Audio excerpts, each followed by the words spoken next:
Welcome back to my channel. Cerita Roman. Selamat membaca. Jangan lupa like, komen, share, dan subscribe. Novel Menantu Dewa Obat. Klik tanda lonceng supaya dapat pemberitahuan selanjutnya. Oke. Bab 176. Anya tidak mudah dibodohi. Dia berjalan menghampir Kesia dan bertanya, "Coba kau katakan, apa yang telah terjadi di sini?" Kesia tampak gemetar dan tidak berani berbicara. Wajah Anya tampak dingin dan berkata, "Setelah kau ceritakan dengan jelas aku akan memaafkanmu atas kejadian hari ini." Petik 2. Seakan telah mendapatkan pengampunan lalu Kesia dengan cepat menceritakan apa saja yang barusan terjadi di sana. Setelah mendengarkan ceritanya Anya langsung menoleh untuk menatap Shiro. Lalu Shiro berkata dengan suara gemetar, "Kak Anya, semua ini hanya masalah sepele. Semua makanan ini, aku yang bayar saja, aku yang bayar."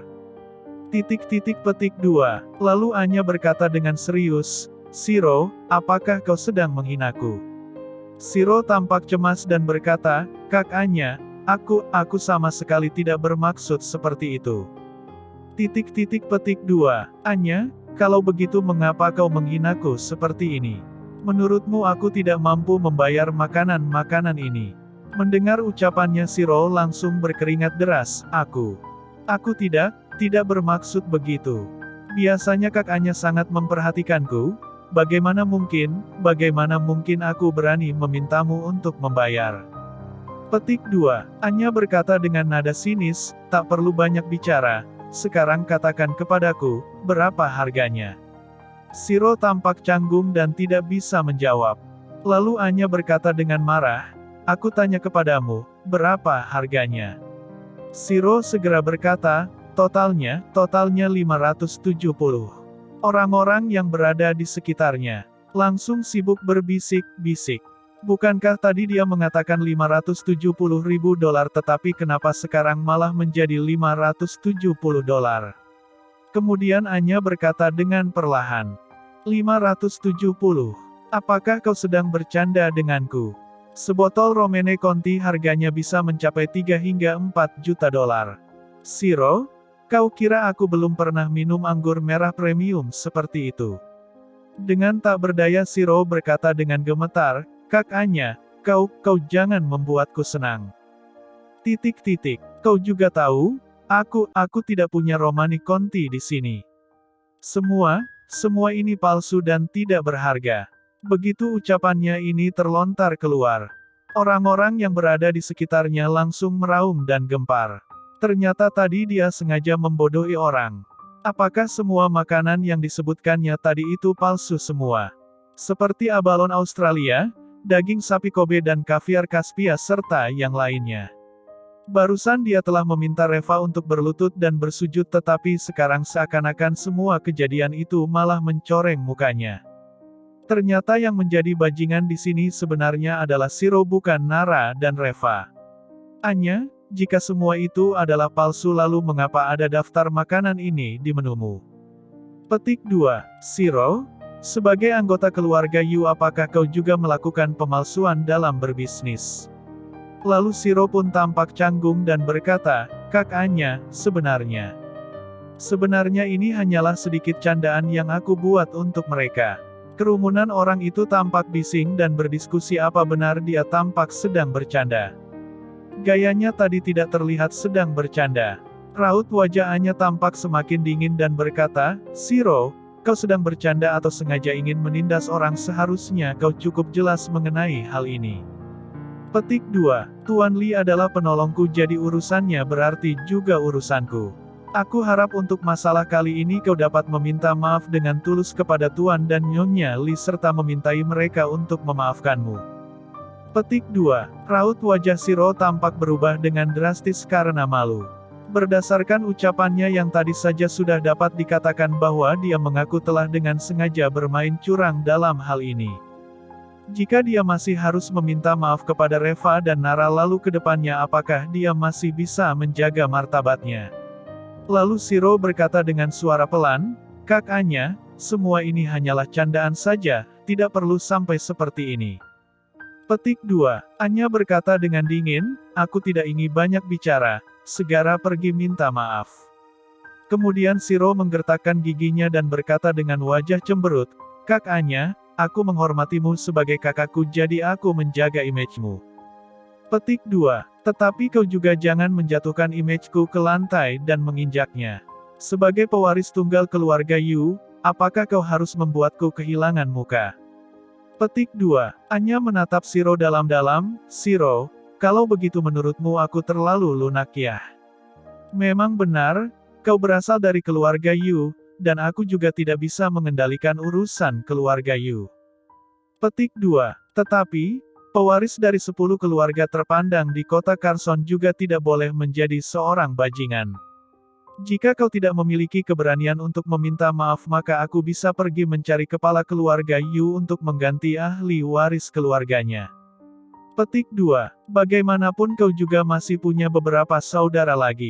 Jangan lupa like, dan subscribe, agar admin lebih semangat untuk menyajikan kontennya.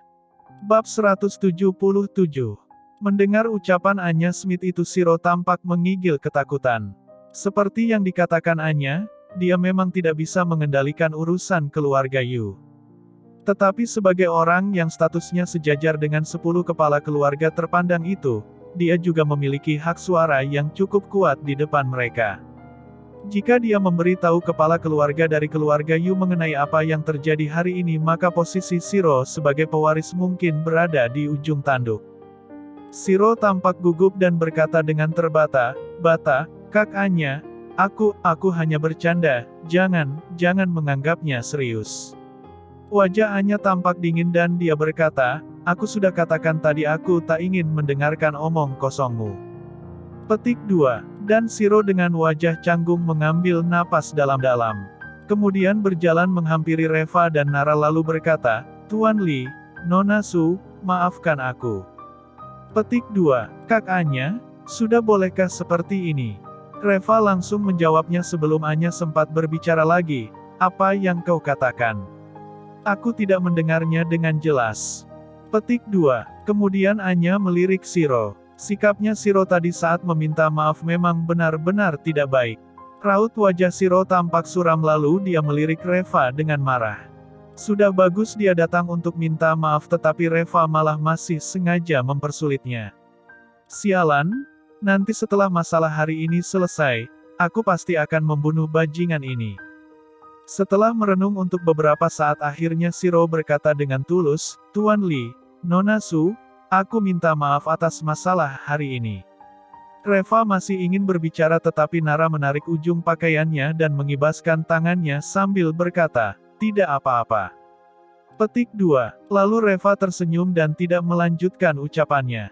Anya, karena mereka telah memaafkanmu maka masalah hari ini sampai di sini saja. Shiro, kau dengar dengan baik ya. Petik 2. Tuan Lee adalah penolongku. Aku tidak ingin sampai terjadi sesuatu dengan dia ataupun istrinya. Apa kau mengerti maksudku? Shiro tampak sangat marah di dalam hatinya tetapi dia tidak menunjukkannya. Alih-alih bersikap melawan dia malah mengangguk dan membungkukkan badannya sambil berkata, paham. Anya mengangguk dan tersenyum kepada Reva sambil berkata, Tuan dan Nyonya Lee, mari kita makan di tempat lainnya bagaimana? Petik 2. Lalu Nara tersenyum dan berkata, baiklah. Anya dan Nara keluar lebih dulu dari restoran itu dan Reva berjalan paling akhir kemudian sengaja berhenti di depan Shiro. Shiro menatap Reva dengan penuh kebencian di matanya lalu berkata dengan suara pelean, Heh Reva, kau cukup beruntung. Masalah hari ini belum selesai. Petik 2. Lalu Reva tersenyum ringan kemudian berkata, Shiro, seharusnya kau yang merasa beruntung. Jika bukan karena Anya mungkin nasibmu akan mengenaskan. Petik 2. Mendengar ucapannya Shiro tampak sangat marah, Reva, kau ingin menakut-nakuti siapa? Kalau berani tak perlu memberitahukan Anya mengenai masalah ini, mari kita selesaikan sendiri saja. Petik 2. Jika aku tak bisa membunuhmu maka aku akan mengikuti nama marga keluargamu. Kemudian Reva kembali tersenyum ringan dan menepuk bahu Shiro sambil berkata, tenang saja, kita punya banyak waktu. Petik 2. Akhirnya Anya memilih restoran Spoon dan Stable untuk mentraktir Reva dan Nara makan malam di sana karena dia juga member Diamond di restoran ini. Nara mengobrol dengan Anya untuk beberapa waktu. Dia tidak lagi waspada terhadap wanita ini, malahan dia merasa agak terlambat bertemu dengannya. Kedua wanita ini adalah tipe wanita mandiri dan mereka berdua juga sangat cantik. Saat keduanya duduk bersama malah menjadi perhatian banyak orang. Tiba-tiba Nara berkata, "Oh ya, Kak Anya. Mengapa malam itu kau sendirian saja membawa anak itu ke rumah sakit?" Petik 2. Di mana ayah anak itu? Anya tampak sedikit canggung dengan pertanyaan dari Nara tetapi dengan tersenyum dia menjawabnya, "Ayah dari anak itu sudah tidak ada." Petik 2. Aku merawat anakku sendirian sekarang. Mendengar itu Nara tampak tercengang. Ternyata di usia yang begitu muda Anya sudah menjadi seorang janda. Pantes saja dia membawa anak itu ke rumah sakit sendirian malam itu. Nara juga tak enak hati untuk bertanya lagi. Setelah mengobrol sebentar kemudian Anya mengeluarkan kartu itu dan menyerahkannya kepada Reva tetapi Reva dan Nara menolaknya. Anya tidak menyangka bahwa Reva dan Nara akan langsung menolaknya. Sebagai informasi, uang yang ada di dalam kartu ini sebanyak 30 juta dolar. Namun tidak peduli apapun yang dia katakan, Reva dan Nara tidak mau menerimanya. Akhirnya Anya hanya bisa menyerah karena mereka berdua tidak mau menerimanya. Tetapi dengan begitu dia juga menjadi lebih menghormati Reva dan Nara di dalam hatinya. Ketiganya kemudian duduk sebentar lalu Anya pamit untuk pulang lebih dulu karena masih harus mengurus putrinya. Jangan lupa like dan subscribe, agar admin lebih semangat untuk menyajikan kontennya. Bab 178. Setelah makan malam, Reva dan Nara berjalan pulang dengan perlahan. Kak Anya benar-benar orang yang sangat hebat dan cantik. Orang seperti dia cukup langka. Petik 2. Sayang sekali, orang yang cantik tetapi nasibnya buruk. Di usia yang begitu muda telah kehilangan suaminya. Sungguh kasihan. Nara menghela nafas. Reva terkekeh, "Nara, masalahnya tidak sesederhana itu." Oh. Nara tampak terkejut dan bertanya, "Mengapa tidak sederhana?" "Reva, apakah kau belum pernah mendengar tentang Anya?" Petik 2. Di awal dulu dia pergi dari rumah untuk sementara waktu dan saat dia kembali, dia membawa seorang anak. Katanya anak itu lahir di luar nikah dan sampai sekarang tidak ada yang tahu siapa ayah dari anak itu. Petik 2. Saat itu, anggota keluarga dari keluarga Smith merasa bahwa dia telah melanggar aturan keluarga kemudian mengusirnya dari keluarga Smith. Kemudian dia secara paksa berjuang dan berhasil mengelola bisnis dan usahanya sendiri sehingga akhirnya keluarga Smith menerimanya kembali. Petik 2. Setelah mendengar ceritanya Nara tampak terkejut dan bertanya, "Ternyata begitu." Lalu Reva mengangguk sambil tersenyum. Setelah mengobrol kemudian keduanya pulang ke rumah.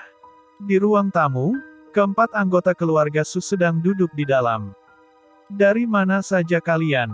tanya Axel dengan wajah dingin begitu melihat mereka yang baru masuk dari luar. "Nara, aku barusan bertemu dengan seorang teman dan makan bersama." "Axel, teman apa?" "Nara, kau tidak mengenalnya."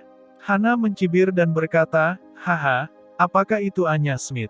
Petik 2. Wanita yang hamil di luar nikah dan melanggar aturan keluarga itu siapa yang tidak mengenalnya di kota Carson ini? Nara tampak tercengang. Dia tampak bingung bagaimana Hana bisa mengetahui bahwa Anya sedang mencari mereka. "Hana, mengapa kau berbicara seperti itu?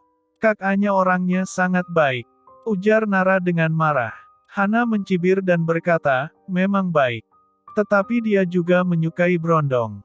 Wanita ini hamil di luar nikah bahkan sampai sekarang pun masih tidak tahu siapa ayah dari anak itu.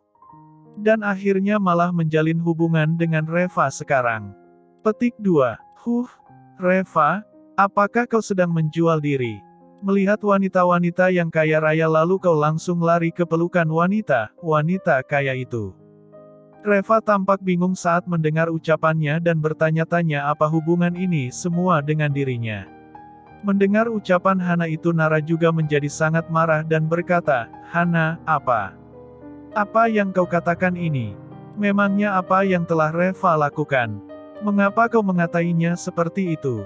Hana langsung berkata, "Pa, kau lihat dia, seperti apa dia sekarang kan?" Petik 2. Aku sudah tahu kau pasti akan membela dia dan tidak percaya pada semua kata-kata dari keluarga sendiri. Apakah kau tahu bahwa priamu itu sudah akan jatuh diambil oleh orang lain? Petik 2. Axel juga memelototi Nara dan berkata dengan serius, "Nara, adikmu mengatakan ini semua juga demi kebaikanmu sendiri." Nara tampak cemas dan berkata, "Pa, kau sudah salah paham." Petik 2. Reva membantu Anya menyelamatkan putrinya jadi dia datang untuk mengucapkan terima kasih kepada kami. Lalu Hana mencibir sambil berkata, "Hehe, terima kasih." Petik 2. Kak, kurasa hanya kau saja yang akan tertipu oleh kata-katanya itu. Mengapa dia membantu Anya menyelamatkan putrinya? Bukankah karena wanita itu tampak cantik dan kaya sehingga dia ingin menjalin hubungan dengannya? Petik 2. Jika wanita itu hanyalah seorang wanita tua dengan seorang anak, kau lihat apakah Reva akan membantunya? Mendengar ucapan Hana itu membuat Nara sangat marah hingga tangannya gemetar. Kau benar-benar tak punya otak. Itu adalah masalah nyawa manusia. Di saat seperti itu apakah masih mengurusi masalah cantik dan kaya? Pa, jika kau sedang berada di tengah jalan lalu melihat seseorang dalam bahaya apakah kau juga akan melihat dulu apakah mereka cantik atau tidak sebelum memutuskan untuk menyelamatkan mereka? Petik 2. Axel yang mendengar pertanyaan Nara itu langsung marah, lancang. Aku ini sedang membahas tentang Reva mengapa kau malah membahas tentang aku? Petik 2. Hana juga langsung menyambung, Kak, ini semua salahmu. Memangnya Reva bisa dibandingkan dengan Papa? Dia adalah orang yang memiliki tujuan tertentu untuk setiap apa yang dia lakukan. Petik 2. Waktu menikahimu dulu, dia tidak berani apa-apa tetapi sekarang dia menjalin hubungan dengan Anya pasti untuk tujuan tertentu. Memangnya kau pikir dia benar-benar orang baik? Petik 2. Jika dia adalah orang baik mana mungkin dia mau menggantungkan hidupnya kepada istrinya? Nara tampak marah dan berkata, Hana, memangnya kau tidak tahu mengapa Reva menikahiku dulu? Petik 2. Selain itu, kau juga cukup jelas bagaimana Reva bersikap dan memperlakukan keluarga kita. Keluarga kita pasti sudah lama hancur jika bukan karena Reva. Petik 2. Kalian tanya saja pada diri dan hati kalian masing-masing, apakah keluarga kita yang lebih banyak membantu Reva atau Reva yang lebih banyak membantu keluarga kita? Petik 2. Bersambung di channel cerita roman selanjutnya. Jangan lupa like, komen, share, dan subscribe. Novel Menantu Dewa Obat.